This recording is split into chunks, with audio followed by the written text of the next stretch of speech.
எல்லாம் தமிழ்நாட்டு மக்களுக்காக நல்ல திட்டங்களை கொடுத்து மனித என்பதை நாம் உணர வேண்டும். ஆணும் பெண்ணும் சமம் என்று சொன்னால் போதுமா? பெண்களுக்கு 1989 சொத்தில் சம உரிமை என்ற திட்டத்தை கொடுத்ததன் மூலமாகத்தான் இன்று பெண்கள் தலை நிமிர்ந்து நடக்கிறார்கள் என்பதை மறுக்க முடியாது. இந்தியாவிலேயே முதல் முறையாக பெண்களை காவலர்களாக நியமித்தது கலைஞர் அவர்கள் தான். தமிழ்நாட்டில் 145 சமத்துவ குரலை ஒருங்கிணைத்து அனைத்து ஜாதியினரையும் ஒன்றாக குடியிருக்க வைத்தார்.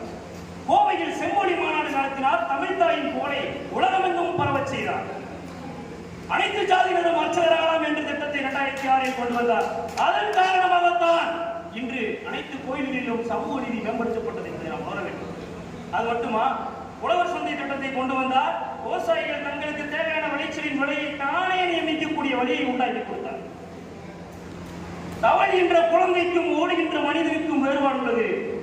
தவழ்கின்ற குழந்தைதான் பிற்படுத்தப்பட்ட மக்கள், ஓடுகின்ற மனிதன் தான் உயர் சாதியினர். அவர்கள் இருவரையும் சமப்படுத்த வேண்டும் என்று கூறி பிற்படுத்தப்பட்டோர் இடஒதுக்கீடு 69% தந்தார்.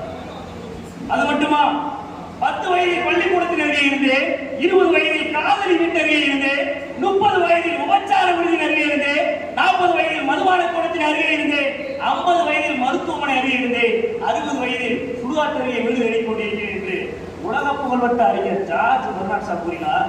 ஒரு மனிதனின் கருத்தும் சிந்தனையும் 10 ஆண்டுக்கு ஒரு முறை மாறிக்கொண்டே இருக்கும் என்று கூறினார். அவனை உடைத்திருந்த நமது கலைஞர் அவர்கள் 16 வயது முதல் 96 வயது வரை தான் கொண்ட சுயமரியாதை இயக்கமாக இருக்கட்டும், மாநில சுயாட்சியாக இருக்கட்டும், தமிழை முன்னிறுத்தி இந்தியாவுக்கு போராட்டமாக இருக்கட்டும், எதிலும் சமரசம் செய்து கொள்ளவில்லை. இலவச வண்ண தொலைக்காட்சி தந்தார். சாதாரண ஏழை மக்கள் அருகாமையில் உள்ள வீட்டில் சென்று வெள்ளை கருப்பு தொலைக்காட்சியை எட்டி பார்த்துக் கொண்டிருந்தார்கள். அதனை உடைத்து தளம் தெரிந்து இலவச வண்ண தொலைக்காட்சி தந்து ஏழை வீட்டிலும் வண்ண தொலைக்காட்சி விடுதலைக்கு ஆதரவாத்தார்.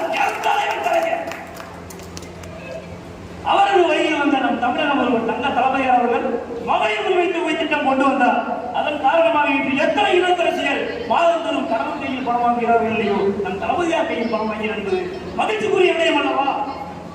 அதற்கு அடுத்தபடியாக மாணவிகளுக்காக புதுமை பெண் திட்டம். அரசு பள்ளியில் படித்த மாணவிகளுக்கு மாதந்தோறும் 1000 கொடுப்பதற்காக எத்தனையோ மாணவிகள் உயர்நிலை கல்வியை மனதார மகிழ்ச்சியுடன் படித்துக் கொண்டிருக்கிறார்கள்.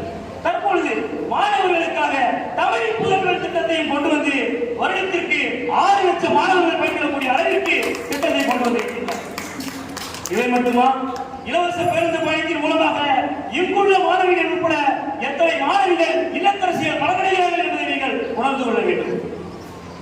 3ஆம் பிரிவிலே முழு நிலவாகிவிட்டால் எத்தகைய பிரகாசம் இருக்குமோ அத்தகைய பிரகாசத்தில் இன்று நமது தமிழ்நாடு இருக்கிறது என்பதை நாம் அனைவரும் உணர்ந்து கொள்ள வேண்டும். நம் தங்க தலைவர் திராவிட அப்பம் திராவிட